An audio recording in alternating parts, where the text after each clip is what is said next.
दा बे निउसआ जेबो जानला मानला मिथियालासिनो मालायनिफ्राय सायाव सा कालेक्ट खालामनानै जि निउसखौ दामदों दा बेयो जोबोद दुखुनांथावना खोथा।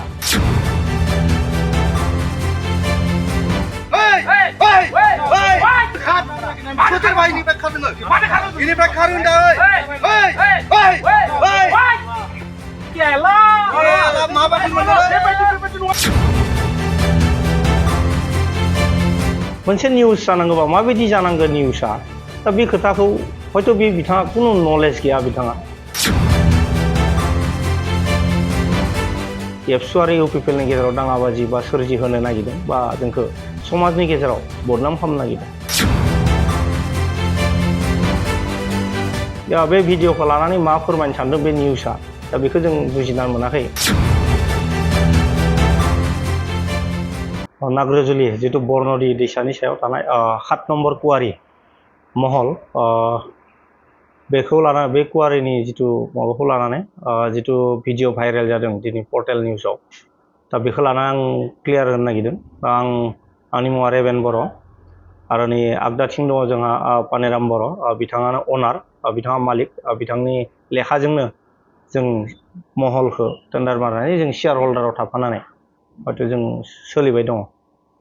दा दिनै आं बे निउसाव फैनाय कारना जादों जे दिनै बावैसो ओंखारनाय जितु एबसु आरो इउपिपिएलनि गेजेराव महलखौ लाना जि दाङाबाजि दा बेखौ लानानै आङो रायजोफोरनो क्लियारिफिकेसन होनो नागिरदों।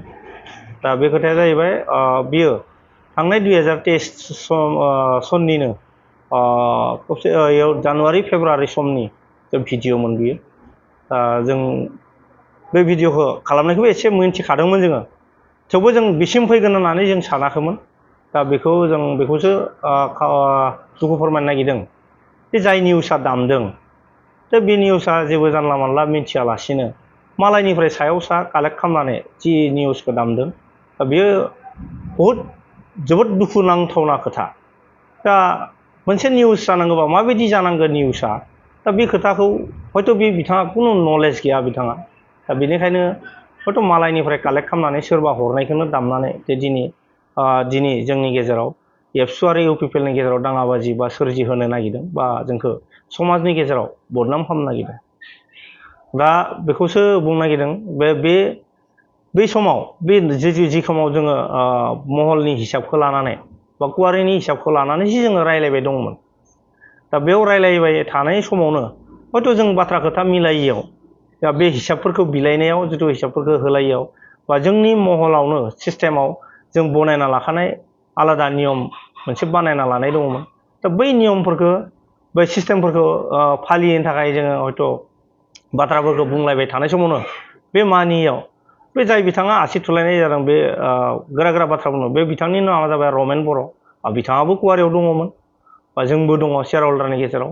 बे जोङो बाथ्राफोरखौ बुंलायबाय थानाय समाव बे बिथाङा गोरा गोरा बुंबाय थानायनाव बासिराम रामसियारि बिथाङाबो सासे बे महलनिनो सासे शेयार हल्डार हिसाबै बाथ्राफोरखौ गनायथावै बुंनायनि गेजेराव दा बिथाङाबो बाथ्राखौ बुंनायावनो बे जिनिसा हयथ' दावराव दावसिया जालांदों।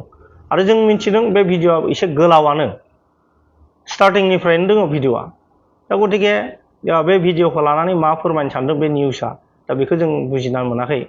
दा दिनै लिरदों माखासे निउसआबो लिरदों एबसु आरो इउपिपिएलनि गेजेराव कुवारिखौ लाना नांलाय। बे टटेलि नङा।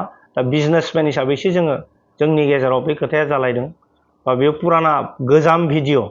दा बेखौ लानानै नों माखासे बासिराम रामसियारिनि सायाव खानैसो मानसि बा सानैनि सुबुंनि खैसाराव दिनै बासिराम रामसियारिखौ माखासे गाज्रि बाथ्रा बा गाज्रि बाथ्रा बुंनानै बा लिरनानै बिथांखौ समाजनि गेजेराव गाज्रि नोजोराव खोख्लैनो नागिरदों। दा बेयो नंखायनो एकदम दुखुनांथावना जागोन सासे दैदेनगिरिखौ बिदि जितु बुंनाय बाथ्राफ्रा। दा जोङो जाय निउसआ होदों बे जाय निउसआ कालेक्सन खालामदों बेफोरखौ सोरनि दारा थांदों जों टटेलि बे जिनिसखौ जों कालेक्सन खालामजोब्बाय बा जोंनियाव बेफोरनि बाय'डाटा फैजोब्बाय, जों लाजोब्बाय। दा जों बेखौनो समाजाव बेखौ जोङो आयेननि राहा लानानैसो दा बिथांमोनखौ जोङो खालामसै। दा बिथांमोना जानला मोनला जितु भिडिअ दामनाय दा बिनिफ्राय गोजानाव थानांगौ दा जायफोरा जानला मानला बे अजथा टाइमाव भिडिअ खालामनाय बिथांमोनखौबो जों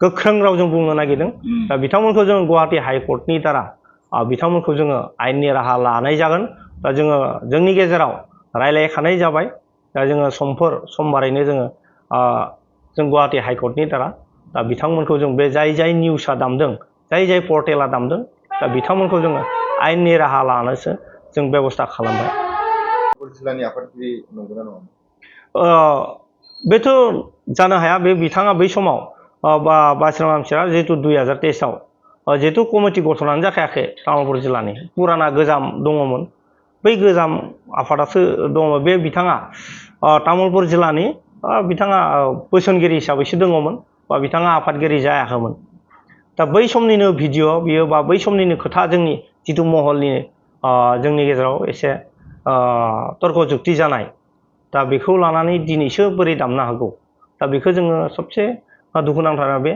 बे भिडिअआ दिनै दैज्लां बोथोर बे समावसो दामदों दा बै समाव जोङो सुइटार गाननासो दङ बै समाव गोजां बोथोरनिनो खोथामोन जों दा बै खोथाफोरखौ नायनानै जों सानखांदों निस्सय बे निउसआ खुनु नलेज गैया बैफोर पर्टेलफ्रा खुनु नलेज गैया निउस खालामनायनि बिथांमोना जग्यआनो गैया थारमाने निउस पर्टेल सालायनायनि जग्यआनो गैया आं सानो बिथांमोनखौ